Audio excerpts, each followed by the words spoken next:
My name's Eric Owens. I can see everybody. I'm director of the International Studies program, the major and minor. So I've met a lot of you before, but not all of you yet because I primarily teach seniors in the program. And so one of the cool things about meeting you guys at this phase is we get to know each other before you come into my class, which is really terrific. So, great. Good evening, everyone. My name is Mike Sacco. I'm the executive director of 2 offices here at BC. I oversee the Office of First Year Experience, so I was there when you came on orientation all those many moons ago. We also receive 48 hours and convocation and things like that. The other office is called the Center for Student Formation, and you may know us from some of our programs like Halftime, Ascend, Freshman League, things like that. I've been at Boston College for 25 years in a number of different roles. I've been doing this stuff for about the last 15 years. And I'll talk a little bit more about this notion of formation and what it has to do with some of the programs we have to offer for you tonight. good. Tim? What's up, everybody? My name is Tim. I'm a BC 09 grad, and for the last, my 9th year, I guess, I've been working in the Center for Student Information along with Mike. I run programs like Freshman League and Halftime and things of that nature, and I'm lucky enough to partner with other offices, and I was fortunate to be a staff member on the IS Summit last spring, so that's why I'm here. It's great to meet you all. Good, thanks. And our seniors here will introduce themselves in just a few minutes, if that's all right. And why don't we start, Brianna? Just tell us who you are, what year, you're juniors, all of you, but IS major, minor, and where you're going abroad. I'm Piper. I'm political science concentration, doesn't exist anywhere, and I went to Geneva on the BU internship program. I'm Gabby, senior also applies that concentration, so one of the bad because it still has it. And I went to Madrid, Spain. I'm Meredith. I'm also a psychology major, but in IS I'm an ethics and social justice concentration, and I studied abroad in outside of My name is Hekmat. I did the econ track, also done, and I was in Paris. Great. I became director of the International Studies program a year and a half ago now. And in talking to students and faculty before I took the job and as I was getting started, I heard a lot of conversation about how students wanted to hear more about how things are going, how things will work in the years ahead of them. Whether that's what classes to take next year, what study abroad will look like, how to think about a thesis, how to get a job, how to talk to alumni, etc. And so one of my projects is to help create more virtuous circles of information sharing, mentoring, etc. by bringing people like these amazing seniors in front of you to meet people like you, amazing juniors, and to encourage you all to help mentor sophomores who are thinking about picking a place to go abroad. You don't yet know how your study abroad is going to turn out and what you'll learn, and so it's the timing is off in terms of mentoring sophomores right now as they pick. But I want to encourage you to both take advantage of our conversation tonight by talking to people who've been abroad and to our experts here in formation, but also to think of yourself as a mentor to others, because one of the special things about the International Studies program is the sense of cohort that we have. And that has to happen through all of you, not just those of us who sit behind desks all day. So thank you for being here and making this a part of your week. And one of the things, again, that I've heard around study abroad is that there's a lot of anxiety and questions around what's going to happen, and that all those big questions are around both academics, but social, personal growth as well. So it has really been a pleasure to work for the past year and a half with Mike and Tim in the Center for Student Formation. Hey, thanks for joining us, Scrap Pizza. At the Center for Student Formation to help us think about what the study abroad experience can be like for our majors, how to create conversations like this before you go abroad, conversations after you go abroad, and conversations while you're abroad around what's happening and how you can integrate that. So let me start with letting Mike say a bit about what formation looks like. Then I'll talk about the academics in the program, and then we'll have our panel, and then we'll have lots of Q&A. Great. I had introduced myself a couple minutes ago, and I introduced myself by giving you some of the programs that we offer directly to the students through the Center for Student Formation. And that is accurate, but it's not complete. What do I mean? Well, when about 10 years ago, when Father Leahy established the Center for Student Formation, we have kind of 2 different purposes. We have a small handful of programs that we deal directly with the students, but the larger part of what we do is we're sort of like silent partners and a number of little programs some not so little, a number of programs that will happen across the campus. So Tim and my part of our job is to fund and to partner and to give support to formative programs that can live in different departments. Some examples are, is anybody in the School of Nursing? Maybe not. The School of Nursing has a couple programs that we do for them. We do a program for sophomores as soon as they go into the hospitals and start giving people bed baths and taking blood pressure. We've done programs with our student athletes who are captains of their organizations. We've done programs with BIAC. We helped found something called the Racial Identity Development Experience. We helped, the Dean's Office found the Spectrum Retreat for our queer community here at Boston College. We have about 30 things over the years that we've kind of planted seeds. And we do it because what our goal is to go into existing environments and to talk about the triangle. And when we talk about the student formation triangle, what Boston College means is that if we're doing our job, you're having a robust experience intellectually in the classroom, doing research, writing, learning, engaging with your faculty. We're doing a good job socially in the clubs and the organizations, the dance teams, the culture clubs, the whatever societies you belong to. But we're also giving you time to integrate and reflect. So there's that third part of the triangle. So we like to talk about, we sponsor programs that help you strive academically, flourish socially, and reflect on the interior part of your life. For some folks, that's through a lens of faith or spirituality. For others, it's just by taking time to slow down and paying attention to the habits and the things that are happening in your life. When I took over as the director of Center for Student Formation, the first thing I did was a big survey. And I asked the students, what would you say have the most formative things been in your BC experience? Can anyone guess what the top two were? How about you? What's the most formative things that you guys have done, that you all have done at BC? The most impactful things that you participated in? Yes, please. I went on halftime last year. Halftime, good plug. You should all go on halftime. Um, Other things. What else is the big memories that you'll take that had real impact on your trajectory at BC? Yes? Service trip to Jamaica. Service trip to Jamaica. That's very good. The top three, I'm going to expand it to three, are retreats. Primarily Kairos is what I would love it. Always say would say halftime. Halftime's really great too. It's high scoring. But they say Kairos is a big deal. The Arupe or international service trips really recalibrate your kind of view. But the number one thing that they said was study abroad. They said that study abroad, the relationships, the experiences, the cultural stuff, how it intersects with the stuff you're learning in your classes, there's lots of good gunk there, and it was very rewarding. And so what we did in the Center for Student Formation said, oh, how can we get into this business?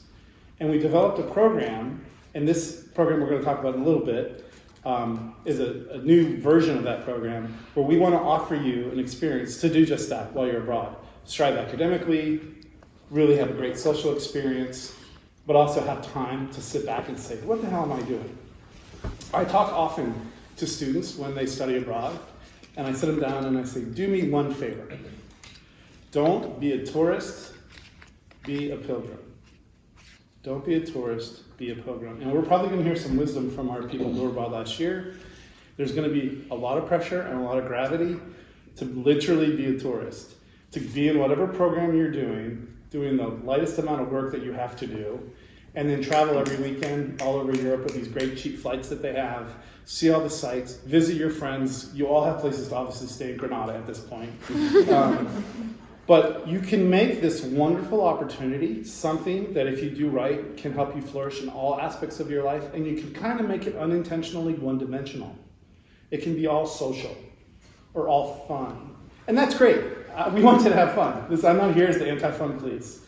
But we've invested time and energy and money into offerings to engage you in talking about how can you really get the absolute most about your experiences. So we do that through the lens of the formation triangle. So that's why we've partnered with IS and Professor Owens, and why we're excited to talk about the IS Summit a little bit later. But it's not just that, it's the entire, because for some of you who aren't going to be in Europe, I still want to say, you have just as much, in some ways even more opportunities to have a really robust triangle experience. Yeah, great, thank you. Mike, I appreciate it. Most of you have seen this little flyer that I made last year, right? It gives you this pathway through the major in five steps. And I want to just highlight the fact that going abroad is one of those 5 steps that we talk about in our sort of guide or flyer or whatever. the first one being core classes, and then concentrations, and language, study abroad, and senior thesis. But I want to highlight the fact today that study abroad isn't just one of the 4 things you check your box off while you go. Study abroad embodies a lot of these other things as well. It's hard to take a core class from IS abroad. I'm actually going to be teaching my ethics class abroad in 2021 in the Croatia program. But right now, I don't think there's any of our core classes that are taught abroad. Maybe an econ class. I don't think so though. So the core is actually something that's really set a bit apart from your study abroad. But your concentrations are definitely at the heart of your study abroad experience academically, because you'll be taking back 2 of the classes, you almost always, to count for 2 of your elective concentrations. So when you're thinking about the classes that you're taking next semester, imagine how they're going to bolster the work that you're doing in your concentration. And especially, don't be afraid to take a class that's similar to one you've taken at Boston College in title, but has a completely different approach to it. That's the whole point of the educational process, is to see how things are taught differently, with different faculty members, of course, but also different perspectives, national perspectives, ethnic perspectives, methodological perspectives, etc. So think about your concentrations when you're thinking about picking your classes. Of course, study abroad is a primary place to work on your language skills, and we always encourage people to go to a place that they're studying the language of as part of their international studies program. Immersion programs are great, but not everybody needs to or can be in a full immersion program. But this is obviously a place to really dig into your language. And I know our folks here will talk about that quite a bit. But it's also not widely understood that going abroad can be a big part of your senior research project as well. We always nominate people who are interested, students who are interested, freshmen, sophomores, juniors, to get an advanced study grant that will provide extra funding to travel to and from a place or to stay in a place where you're abroad and work on a research project. But you can also be taking classes, doing travels, doing field work, finding an internship, work with a faculty member abroad on things that will help you lead to your thesis research. Whether it's doing work on conceptions of justice in post-Franco Spain, or whether it's on questions of gender equality, or on migration, or economic theory, or whatever. There are opportunities at all the universities you're going to do interesting work that will lead into your thesis. I really encourage you to think about that as you're thinking about your thesis, and we're happy to talk more about that as well. A couple of the ideas around study abroad that I want to just highlight before we talk about programs and let our students do most of the talking. First one that Mike already mentioned is formative education. Study abroad is sort of the paradigmatic example of all of the things coming together. You're lifted out of your normal context, put somewhere else, and you're integrating your sort of academic intellectual, your social, emotional, and maybe spiritual growth or reflective growth in an environment that challenges all of these things. We're going to hear more about this tonight, but you may be challenged academically in a way that they assess you at a university where you have 1 grade for the entire semester, and that's stressful. Maybe you have different ways of, you have long gaps between classes. Maybe you have all non-English speaking colleagues in your classes. There's a lot of ways you'll be challenged academically, and the social and emotional ways that come with it, I'm going to leave for the students to talk about. But formative education is the idea that we're all whole people all the time. You're not just a brain that plops into a place and then you drop the brain in a bucket and you put on your little black dress to go out and you're only party person then, and then you come back and you're only a religious person the next day or a philosopher or whatever. You're always an embodied person, right? Carrying yourself around all the time. And we want you to reflect on the idea that everything you're doing has integrative capacities to it, right? You're learning something that's interesting, you share it with your friends, you go out and have fun and bring that back into the classroom. And that's certainly at the core of what my class is about when you come back your senior year to take, is bringing back lessons learned from being abroad into the classroom. All right, so certainly it's a kind of formative education. Obviously, we want you to be thinking about intercultural skills and awareness. This is stuff you'll pick up, but it's also really important to be reflective about it. About what kind of cultural lessons are you learning? Are you learning the right ones, right? What are you learning how to talk, how to listen, how to think in different ways as a result of this? And those skill sets will go with you all of your life. You will obviously also be advancing your academics at BC. You'll be taking your 15 or 16 credits or whatever it is you have from abroad. They'll be coming back. Be mindful of how those are going to apply. We'll take 2 of your classes in international studies. Other majors or minors will take your classes as well. And the rest can go in a bucket for general university credit. Don't stress that they won't come back as credits, But for the International Studies program, you need to have your classes pre-approved so that we don't get to a point where it's not relevant to your concentration and we have to say no to it and you've taken the class all semester. So you probably already all know this, but reach out to Professor Nakazato, the Director of Undergraduate Studies, to get classes pre-approved before you go, okay? Or before the classes start, I should say. Research opportunities. Piper will talk about internships in Geneva. There are other programs. Most of you are not going to these locations here. Of course, you're all going to Spain. You're all going to Granada.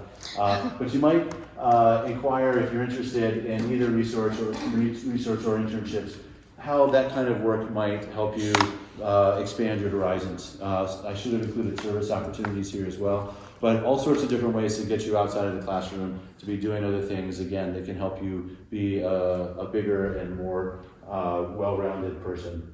And of course, language acquisition. And then we're going to talk for a second about the summit retreat, which Mike mentioned.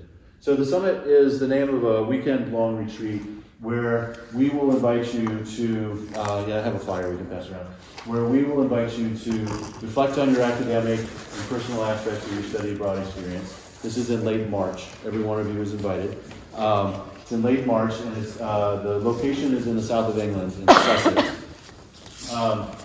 You'll reflect on the experience so far at the midway point of your semester abroad. You'll connect with other BC students who are studying abroad who will gather in this location. You'll get to know some IS faculty and staff. I will be there, Tim and Mike will be there, and two of my colleagues will be there. Professor Nakazato and Professor Heyer from the theology department will be there as faculty leaders, small group leaders. And you'll get to enjoy some really cool real estate. We don't know whether England will be like a sovereign entity on its own, whether it will be part of Europe, whether it will be part of the EU or what. But the cool thing about it is that thanks to the Center for Student Formation and the university at large, this is all free to you, with the exception of getting to Gatwick Airport. We'll pick you up there, we'll take you back to this amazing estate, and we'll give you, we'll show you a good time while you're there. Mike's crew put together a fun little 1-minute, 2-minute video. The IS Summit is an opportunity for Boston College students studying abroad to come together for a 3-day retreat in the middle of their study abroad experience. I decided to attend the IS Summit because I thought it was a really great way to connect back with BC while I was abroad. The summit gives you an amazing opportunity to sit in on tables that have 3 to 4 faculty from BC, from the IS department and other departments on campus. My favorite part was the location, for sure. We are kind of in this old, English manor, and it was really beautiful, so relaxing. It was about halfway through my abroad experience. I thought it'd be really nice to see faculty, to see other BC IS majors, and just to talk about my experience. I definitely think I would recommend it to any student who is studying abroad, no matter their discipline. You'll have Friday afternoon to Sunday afternoon to join together with other students from BC who are studying abroad, and BC faculty and administrators who will be there to lead small groups, but also give you a chance to stretch your legs, have fun, spend some alone time at almost no cost to students, and we really hope you'll take us up on it.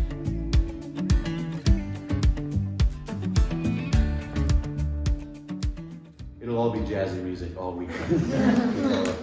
This week's fun. Yeah, so the location is south of England there, and this is what the place looks like, not so bad. And this is all the fun that people had last time. We'll come back to talk to more, but our speakers will address it a little bit. This is a fancy dinner we had one night, and then we'll have our panel. I want to make sure we leave time for our panelists to talk about it. Because 3 out of the 4 of you guys were there last at the summit as well. So if you could say a little bit about your study abroad experience as a whole, the things like big lessons that you got out of it, or things that advice you would give to people who are just leaving, and also say a little bit about the summit, that would be great. You can start in any order that you want. I have a list, so I can hit what you guys think. Okay. So Piper's starting. Okay. So I'm Piper. I was in Geneva spring last year. So my program was a little bit unique. It was an external program. There's 2 BC students on it and about probably 55 students in total. We lived in kind of a dorm situation in a really nice part of Geneva. We were super central. like shared bedrooms, and then a bunch of us shared a kitchen. So the first 6 weeks of my program were kind of more school intensive. So I just took 2 classes, 8 credits for the first part, which was international law, which counted for IS, and French. And then the second half, I worked 4 days a week and then took a class on Fridays, which was international organizations, and I got class credit for my internship. And for the international organizations classes, we would have class in the morning, and in the afternoons we'd go to like the Red Cross or the UNHCR, different like organizations that are in Geneva or have offices in Geneva, which was super cool. That some very interesting people went to some places that I wouldn't probably be able to get into otherwise. And then for my internship, I worked at an NGO called International Bridges to Justice. It's a legal rights NGO that works on promoting access to justice and knowledge of legal rights in developing countries. They have different like, country offices and country managers. So I worked in Geneva, working on a project that gave grants to people in communities to start their own kind of like justice-based initiatives.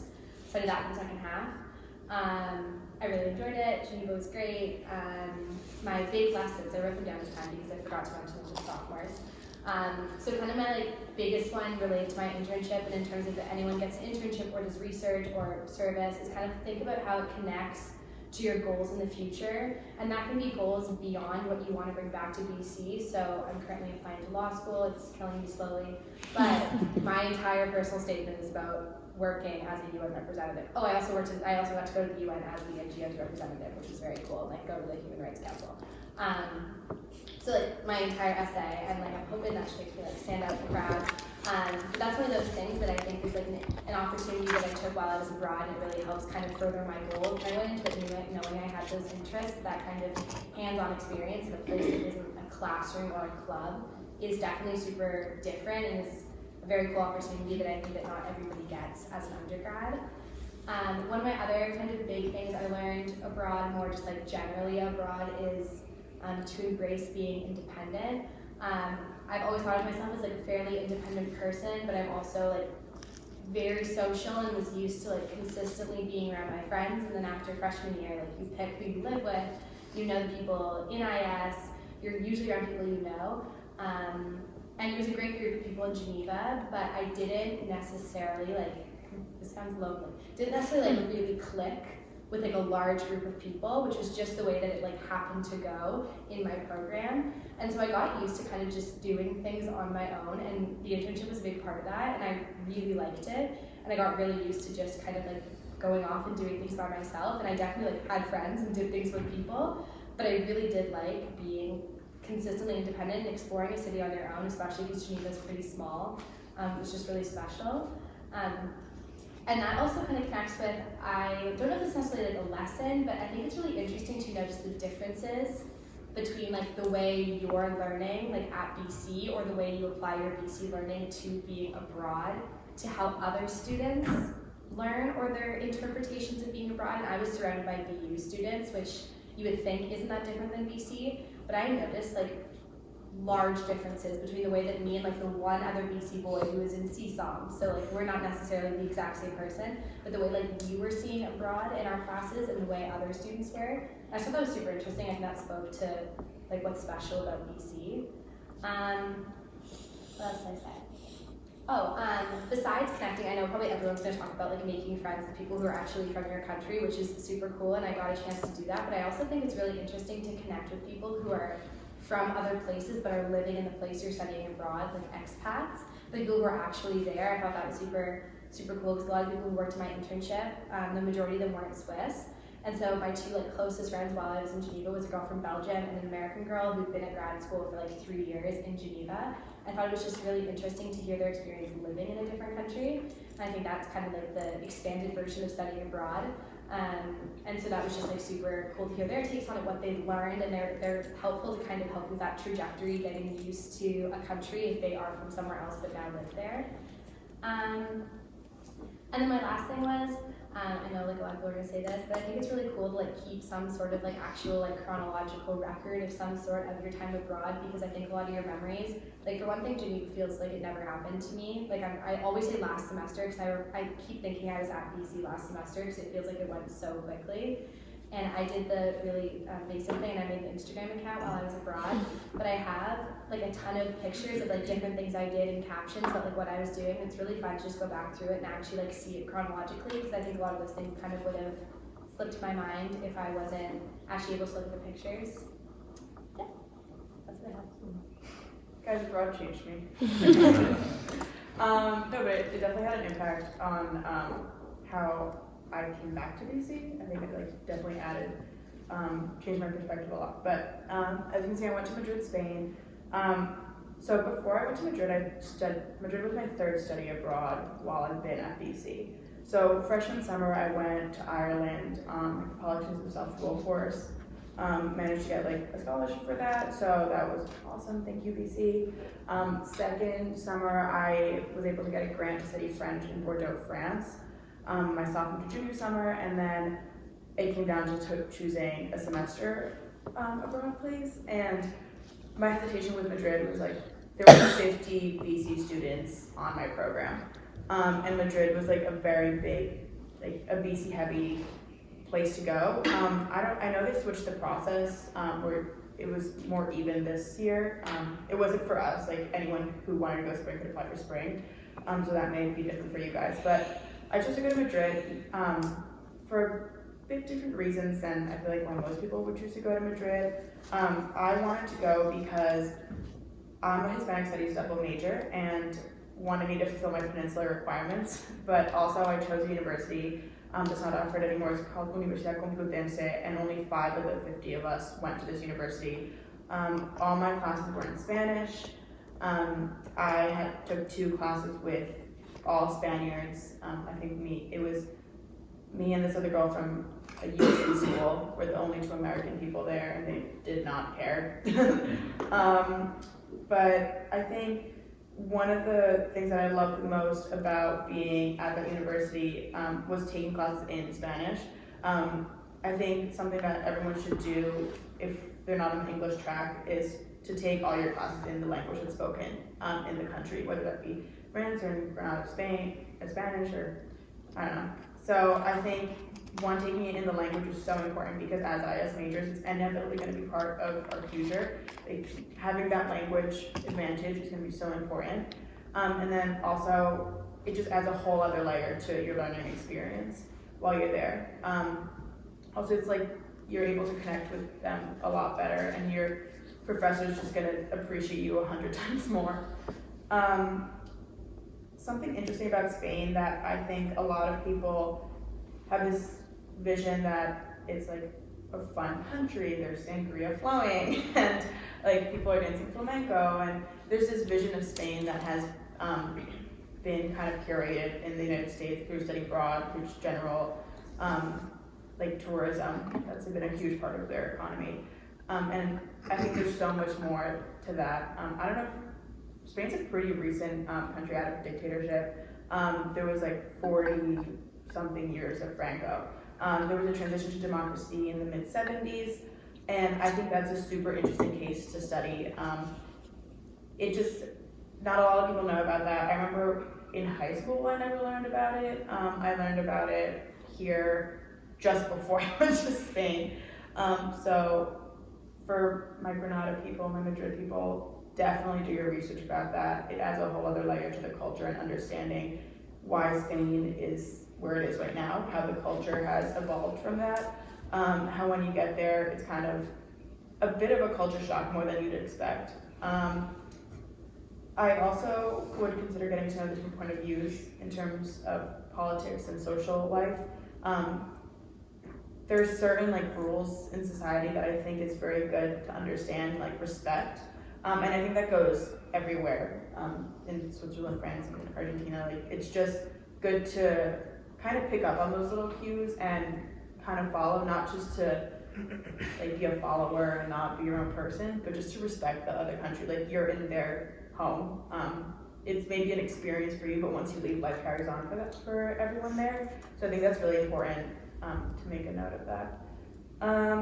Also, for me in Madrid, as I said, there were 50 BC students, so it's very easy to just kind of think of the BC bubble, just kind of transport it into Madrid. Also, Madrid is a very big student city. if you guys have a lot of students, I would definitely say step out of your comfort zone a bit. Like go to the cafe that not every single international American student goes to. Like there were 2 cafes for me, and that was BC Pleb and Federal, and I went there once because I made a promise not to go more than twice. I think that's super important because you could be easily sucked in, which is a good thing. I think it's really comforting if you're there alone, but if you have the chance to step out, I think that'd be really great and add to your experience.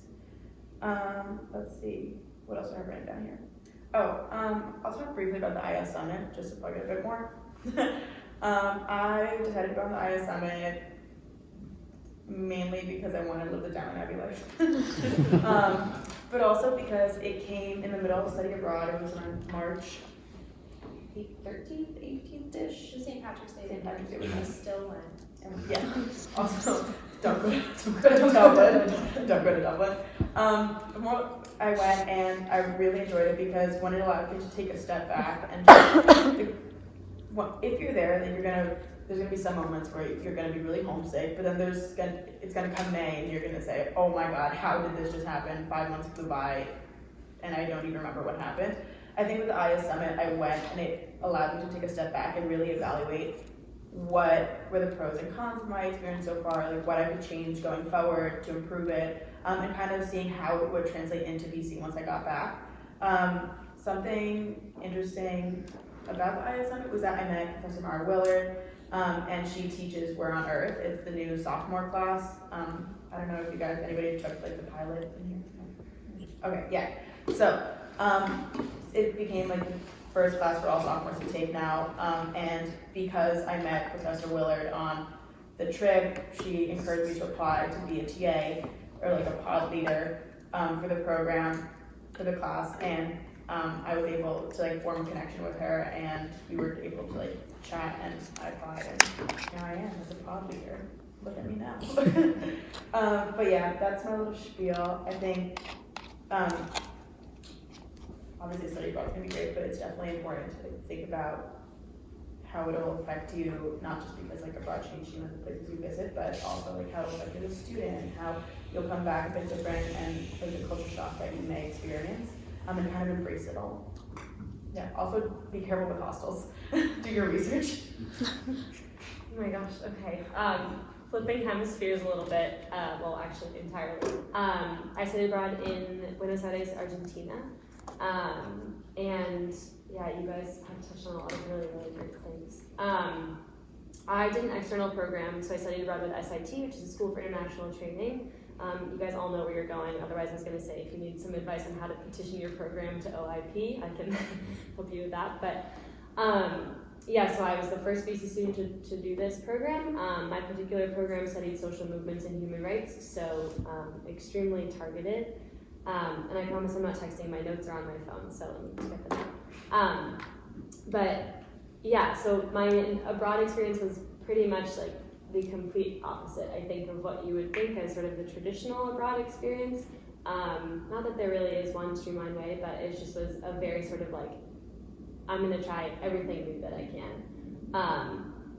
So I went on an external program, which meant there weren't any other BC students, so I was the only BC student on my program of about 25 people.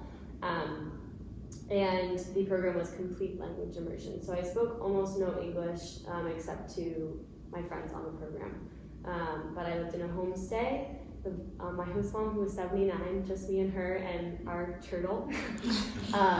And I talked to her almost every week still. She was the first person to text me on my birthday last week.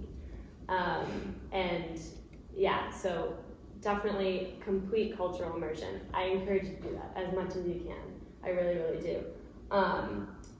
Kind of picking up on what you said, Gabby, about the language. If you can take your class in a language that is native to the country, I also highly encourage you to do that, just because like there are certain words that may not carry over to English that'll help deepen your understanding of the topic at hand.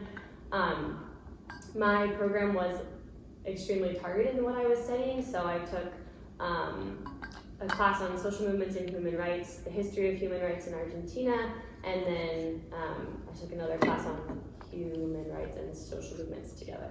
So, and then I had a Spanish class for 2.5 hours every other day of the week. And then in the last month of the program, every SIT program does, you can either choose to do an internship or a research project. And so the language component comes in really handy at the end of the program, because you're kind of sent off to do your own thing. So I ended up doing research. I studied sexual and reproductive rights for adolescents, and I worked with basically an organization that's more or less a Planned Parenthood affiliate in Argentina. And I did research studying the sex education law that they have in Argentina and sort of the implementation of that law and the discrepancies across the provinces. Talked a lot about the influence of the Catholic Church in the country, and tied it into a lot of the movements that are happening across Latin America and across the world, but in Argentina, specifically surrounding access to legal, safe, and free abortion, as well as movements surrounding femicide. So really targeted research and really targeted classes, so it might be different from maybe some of the classes that you guys are taking if you end up taking like general university core where you're studying, but nonetheless the language component came in really handy there. I was also lucky enough to get my classes to count, my research to count for both my psych major and my IS major, as that's the one double count that you get, and that was really helpful. I'm also a McGillicuddy Loeb Fellow here at BC, and we have a service requirement, so if any of you are in MLFP and want to talk to me about how to navigate that, you can come find me after or ask during the Q&A. One of the main things that you guys also touched on that I learned in an academic setting was being really mindful of not applying sort of like this American way of learning in the classroom setting, and you'll catch yourself doing it a lot.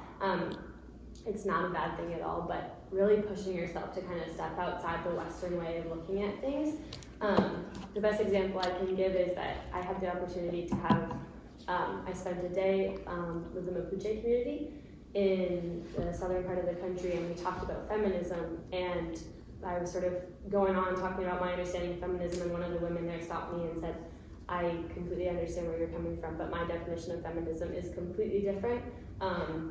The cornerstone of the Mapuche belief system is the land and the earth, so they see the feminist movement as anything that relates to sort of like the natural female essence, so like relating to her body or the environment, things like that, whereas our derivation of feminism comes from like a patriarchal society, kind of, and an understanding of that. So that was just a really interesting way of challenging the way that I like look at a lot of things. So I really encourage you to kind of be mindful of that. Socially, yeah, same thing. Being mindful of not applying an American way of living if you can while you're down there or over there or wherever you are. Really kind of embracing the way that they move through the day-to-day motions. Argentina eats dinner at like 11 p.m. So that was an adjustment.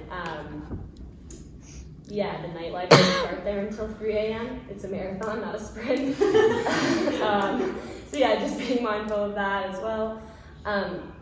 Definitely don't be afraid to keep in touch with folks at home and reaching out to them, especially at the beginning. Language fatigue is a thing. If you are in a language immersion program, your brain's gonna be like bleh after the first 2 weeks. So definitely keep in touch with folks at home, but also after you leave, keep in touch with people there. I talk to my academic directors pretty much every week. They've become not only professional mentors to me, but also really important people in my personal life. And I think not being with BC students really just kind of, I had no other option but just to kind of let it all go and really embrace sort of the discomfort as best I can. And then in terms of the emotional part of the triangle, bottom part, the biggest thing I can say is like take time to be alone. And take time to explore the city if you feel safe doing that on your own or taking a trip on your own. I think my abroad experience made me a lot more patient and a lot more flexible. I'm a yoga teacher, so this is gonna sound kind of crunchy, but like I'm a lot less reactive to things now because I'm kind of like, hey, I did that. I know I can handle this. So definitely don't get caught up in abroad being the best 4 or 5 months of your life. It could also be the hardest. And I'm not saying that to scare you. I just think it's part of a good piece of advice is to just be ready to kind of embrace what comes at you wholeheartedly if you can. And staying in touch with people at home helps with that. And then lastly is that it really kind of stretched me to see myself as a whole person and then to kind of translate what I learned both personally and academically abroad to where I am now. So my abroad experience has had an incredible influence on my decision for post-grad things. It's also had a really big influence on my thesis, as Professor Owens mentioned. So definitely, like, don't be afraid to kind of seek out every opportunity that you can, stretch yourself as wide as possible, and do things that you wouldn't usually do. All right, I'll hit whatever they did not talk about. So I'll keep this as short as I can. So to start off with, considering all of you guys are going to Europe, there's this notion. You're all going to Europe, right? One Chile and Cuba. Oh, sorry. Okay. For most of you guys that are going to Europe, there's this idea, there's connotation of these students who are in Europe studying abroad in Paris, France, Germany, England, and Spain. They're called Erasmus kids. So Erasmus is the study abroad or exchange students equivalent that we have here. So what I'm going to challenge you to do is not become an Erasmus kid, because an Erasmus kid is someone who's shunned by the society they're in. They're like, oh, this kid is here to just to get drunk for 4 or 5 months, and they're not interested in the culture, so we're not interested in them. Because a lot of your peers that are going to be in the universities are going to be from France, from Spain, from Cuba and Chile, and they're going to look at you as just transitional temporary people. They're going to see you guys as people who are here for 5 months. So I want you to challenge this notion, this vision that they have of you, to become as much as you can part of the experience. So I'll tell you a quick story. We were in a bar with some of my American friends, and we started singing "Sweet Caroline" because it happened to be on the radio at the moment. And then some French kids, where they raised up noses at us. They're like, "Oh, you can't be singing that loud in a bar, this is not acceptable." So we actually, we didn't fight them, but we dialogued with them. We sat with them, which was something they did not expect at all. They were like, "Oh, there's Americans. They're going to be ashamed of themselves and their country and just leave." But that's not the case. We sat with them, we talked to them in French, and it worked out pretty well, which also brings me to another point. You will find yourself, even no matter how liberal or progressive you are, you'll find yourself defending the United States from time to time. Because people in Europe and in other places, they just love hating on the US. They just it's the idea of spitting up on the US because they see the US as this, just bad connotation, but they just throw words around. So you'll have an interesting point of view, because here in the United States, you get to express your opinions and talk about them from different angles. But in Europe, you'll be able to say, hey, I actually live in the US, and that's not true. So that'd be a nice experience for you guys. For the host family option, I personally did not enjoy my host family because I was placed there in a last moment decision because my original host family had to cancel on me. But still, I 100% recommend the host family option for everyone. If this is still a decision for you guys to make, absolutely go with the host family, because the percentage, the expected return you can get from a host family is invaluable. It's insanely beneficial for you to improve your language that you're gonna be speaking there, and the degree of connection that you're going to have with your country is going to expand with this host family. And everyone else that I know pretty much had a good experience with their host families. For IS, a lot of academic crossover with your credits, with your courses, and on top of that, you get an option to choose one course to be pass fail during your semester abroad. So what I recommend is, if you have any doubt about the courses you're going to take in the language, do that. Because the thing about the courses you're going to take in your study abroad countries is often than not, you can choose to some degree of flexibility which ones carry over once you're back. So you can decide pretty early on which ones you want to take as pass-fail, and that will help you a lot. It helped me a lot. Okay, so most of you guys will have an on-campus or on-site coordinator from BC, or you'd have some sort of even a class with other BC students. So this is good, but try and avoid these students like the plague. Not because they're, bad. Some of them might be. No, I'm kidding. But what I'm trying to tell you is try and be with the students from the country itself, because it will be tempting for you to sit down in the comfort of a room similar to a BC course or like a Stokes Hall situation and just convince yourself that you're having the right abroad experience, but you'd be to some extent lying to yourself. So I would encourage you again to try and force yourself into these awkward conversations with people around you that are not from your same background. Okay, and one last thing about study abroad in general. So one of my friends brags about how she hit all the all the Baltic states in 5 days. And I just feel disgusted whenever she tells that story. Because, what you should be aiming at from your time in your specific country or city is to ask yourself this question at the end of your time there. Is this a country that, in the case that the United States just disintegrates and falls apart, you'd be able to live there? You want to ask yourself, is this a country that I can deal with the bureaucratic system that the government has? I can deal with the culture that it has. I can deal with the type of food that they have. So you need to be looking into each one of these different branches about your country and trying to legitimately understanding what kind of country it is. So if you ever have a weekend to travel around, I would suggest trying visiting the south and the north and east and west of your country to just get a different feel for different accents, different food. So for the IS Summit, really quickly, you'll get an amazing chance to meet up with professors like Professor Owens that you'll mostly have for your ERP class. You'd get to know Mike Sacco, who can, as his own words, he can slash through red tape in BC's bureaucratic system. So he's a good person to know. And you set goals to yourself by comparing your own experience with other people's experience in a halfway point of your time abroad.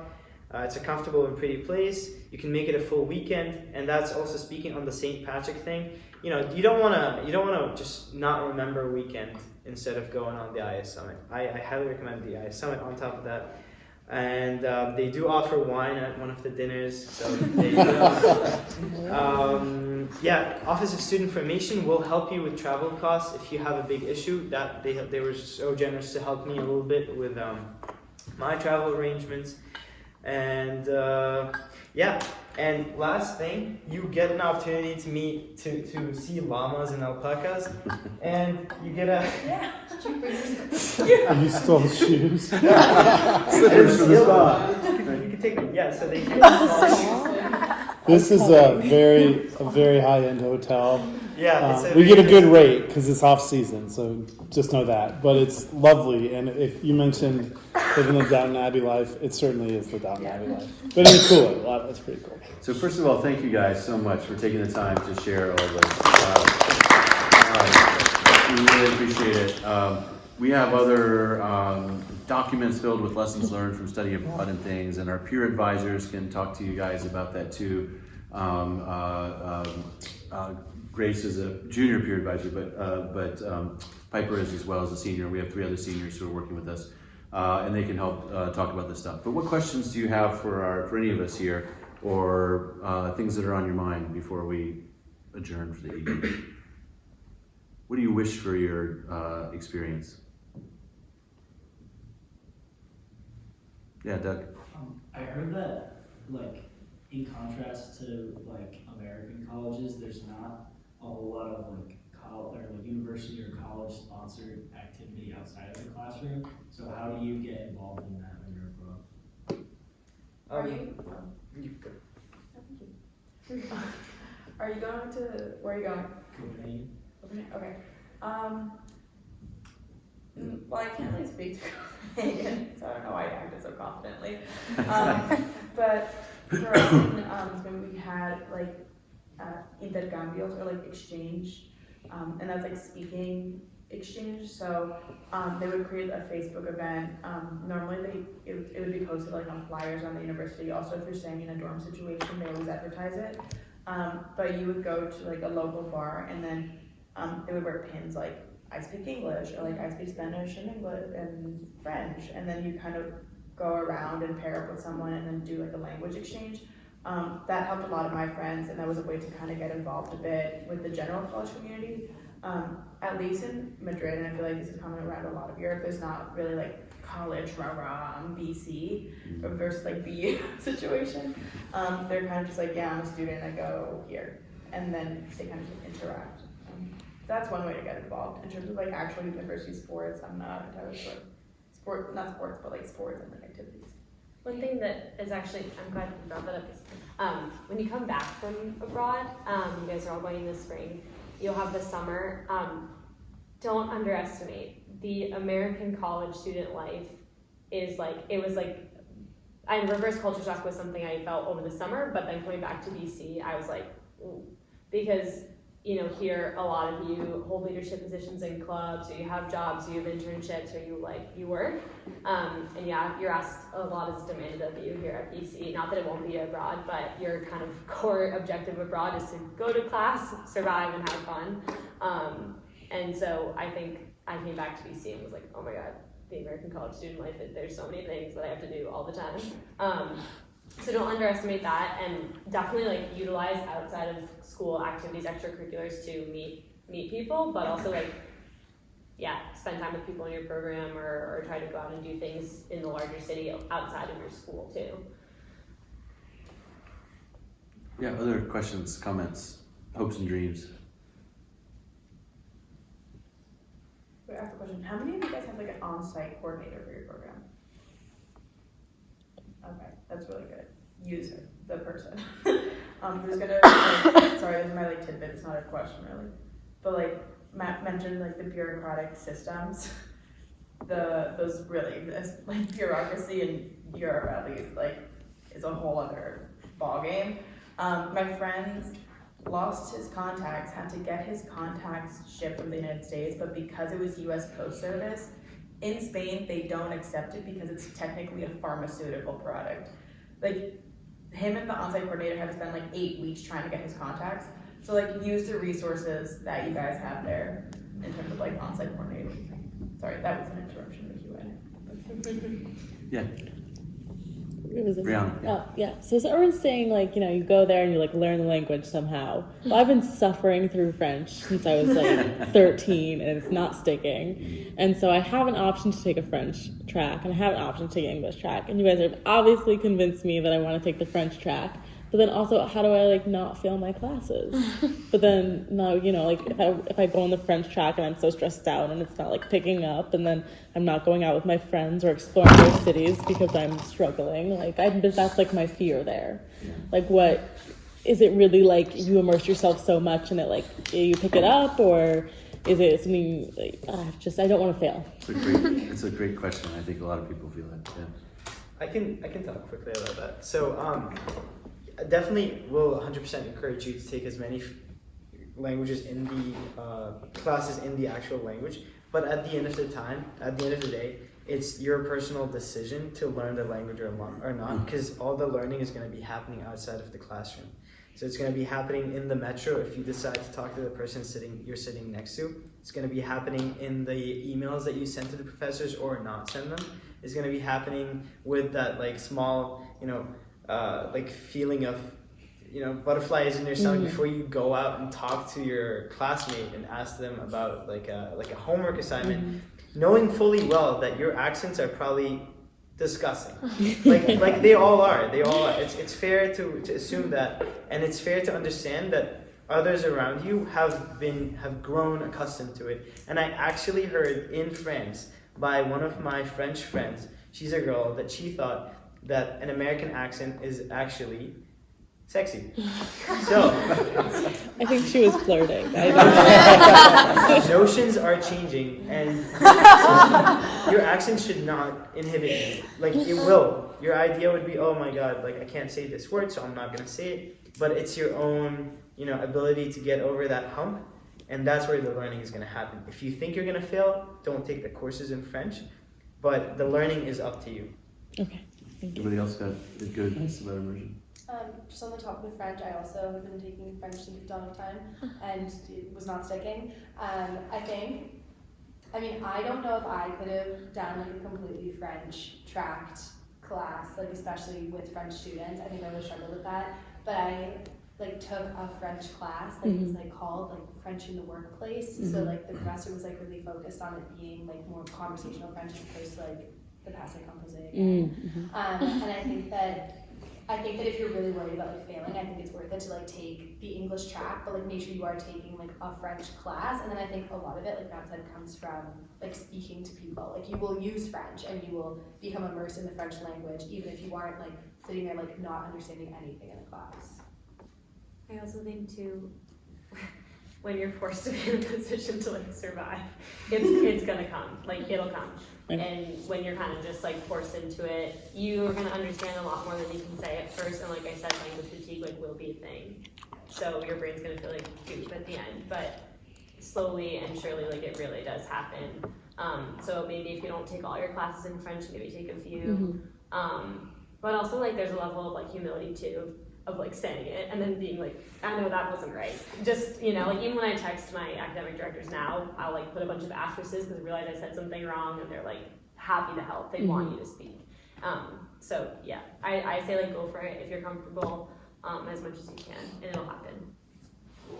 Also, I know for our Spanish track, we were allowed to take like 2 classes in English. Yeah, it's the same. Yeah. Okay, so I think like my roommate, she took CCR 1 Spanish, like first semester freshman year, and they just like randomly placed her into the Spanish track, and she was kind of freaking out because she had to take 3 classes in Spanish. She survived. She's here at BC still. She's not failing out. She's alive and well. She's thriving. I don't know if she's thriving. There's also been like hearing it constantly. Like you're not in the United States. Like you're gonna hear it no matter what. Your ear adjusts to it. Your mind kind of adjusts to it. Like people were dreaming in Spanish by the end of the run. You'll be okay. Okay. Any other questions, comments? Yeah. Did you guys have a hard time like budgeting money while you were abroad, and like how did you go about doing that in like a smart way to like get through the entire 5 months? That's probably a better question for them because the Argentine economy is really in our favor right now, which is really bad, but everything is pretty cheap there, so I think for Europe that probably is more. Just quickly, more reason to stay in country. You know, like instead of going all the way to Greece from Spain, you know, visit the Basque region. You know. I mean, people terrified me like to the core, telling me how expensive Switzerland was. They were like, oh my god, how are you gonna like ever eat? And I was like, oh my god, okay, here we go.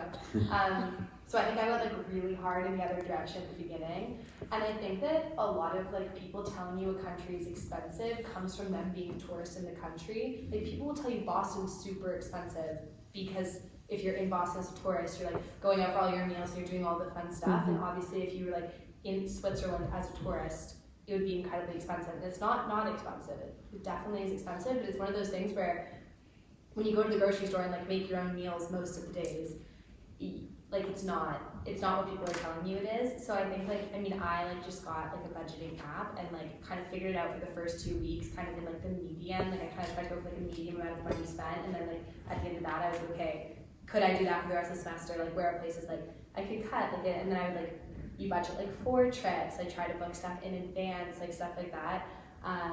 But I think like figuring it out kind of for like do like 14 days of like living and then see like where you're at and then try to kind of adjust from there. Also, I think travel definitely has to do with it. There's going to be a lot of people who are going to tell you like, when are you going to do this again? Like no, like you're probably going to be able to go to Europe in the future. There's some people like, I know some people went to like, were in Rome and went to Korea. Like no one needs to do that. Like no one really needs to do that. And there's gonna be pressure to travel a lot. But and that's it, like there's so where are you going? To Granada. Spain, fantastic, beautiful country. Like no, you could go a million places, especially on train systems they have. Also, I can speak to Spain. They have a lot of it's not a very expensive place per se. It is expensive, but like, for example, you can go get like little tapas for €1.50 and you could be pretty full. They also love like treating you to something on the house if you're nice to them. So in terms of like learning little like societal budgeting things, that would help. Just like being nice as a person goes a long way in terms of budgeting. Check with your bank too to make sure you don't get a transaction fee on your Right. card. Argentina uses pretty much all cash, so I always have cash with me, but just check to make sure that you're not paying every time you pay for something else. Sorry, I will keep adding, I'm sorry. I switched to like a Charles Schwab travel card. I don't know if you guys have heard of it. Someone recommended it to me. I just opened a normal account. It doesn't charge you a transaction fee. If you go take out cash at the ATM at the end of the month, they reimburse you for whatever the fee. Maybe they have their own foreign conversion rate. It doesn't need to be the one at the ATM. So it's just if you're able to open up an account and kind of use that account as your like abroad card, it definitely has a lot of benefits in terms of like not getting that foreign transaction rate applied. Great. I'm sure that some of the folks here will stick around for a few minutes if you want to chat. But I mean, I think that, we love to hear stories from you all about how you're doing while you're abroad. Keep in touch with us. Keep in touch with these folks before you go. Do your best to learn the place where you're going. Of course, that's one of the big meta lessons that we try to convey is get to really know the place where you are and not feel like you stayed in a place and never learned it.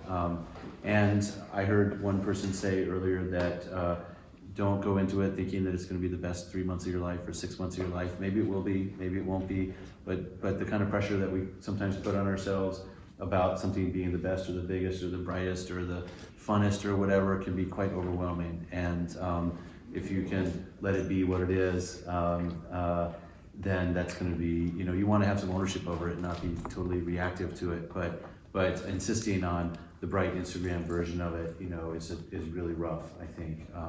And you might consider before you go your personal sort of social media plan as to how you're going to convey yourself to the rest of the world. This is something that I know Mike knows a lot about too, and these guys, but really ask yourself what you want to be showing to the rest of the world, because there's going to be a lot of folks who are only showing you their one-handed yoga pose on the top of a statue at sunset, and you're thinking that that's all that happens, that they don't go home and talk to their 90-year-old grandmother and eat sliced food, and that might be the most important moment of their experience, is that moment with their home sister or parent or something like that that never gets photographed. And so don't over-curate your experience, make it true.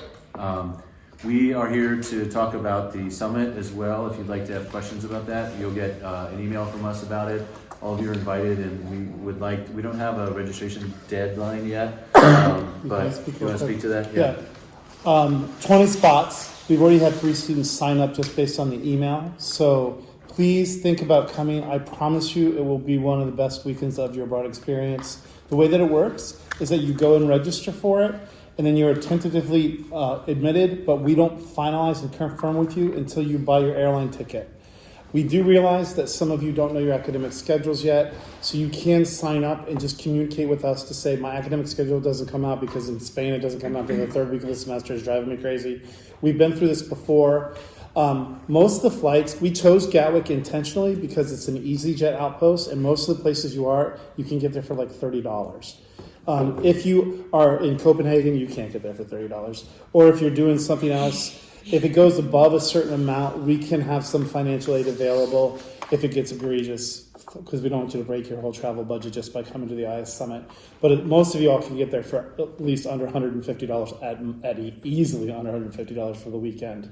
You eat fine food, you have a great bed and a luxury hotel, you get a network. It is a really great program. So please sign up quickly, take these and give these to your friends. If you have any questions, just email us, we'll get right back with you. The registration is at the bottom of the page, bc.edu/IS Summit, and there's just a Google form to fill out. Yeah. It says on the Google form that if we back out of it, we get tuition $100, but if we don't know our schedules yet, should we just wait till we know? Yeah, go ahead and sign up, and then don't buy your ticket. We spend like several $100s on each of you to go. And we used to do this before. I'm just gonna stand up so everyone can see me. And sometimes you'll get a better offer. You're like, oh my God, they're having a party in Dublin. Let's just eat the $35 for the flight that we said we would go on the summit, and instead we'll go to Dublin. Well, if a lot of students do that, we're spending several $1,000s of wasted money. So once you do confirm with us, we expect you to be there. And if you have to drop, unless it's like a family emergency, there's like a $200 penalty, just like you would on an airline ticket or something like that. So in your case, go ahead and sign up, but don't send us the confirmation until you know your schedule. But once you buy the ticket, you'll be locked in. It's scarier than it sounds. It's fine. You can also take a train if you want. Last thing I'll just say, London Gatwick, we have the airport code. There's 5 airports in London. Last year, Fly to Gatwick. a student flew the opposite. LGW. The opposite. Don't go to, where did you go? You went to Stansted. You went somewhere you shouldn't have. Yeah, we'll come pick you up there. The time of the day, I think we haven't yet. We're going to work with you guys to figure out what time of the day we start the retreat, whether it's at 3 p.m. or 12 p.m. on Friday or whatever, according to when you can come in and when you need to leave. We started earlier on Friday, so people had to take all of Friday off from whatever. And for a lot of people, that was perfect. And for others, they had morning classes and they wanted to come in the evening. So I think we'll talk a little bit about how that works. And we're flexible. Don't let that box you out of the thing, because it's just such a cool event. So, okay? Someone just signed up to it. All right, good. Thank you guys for being here. Look forward to it, and keep in touch.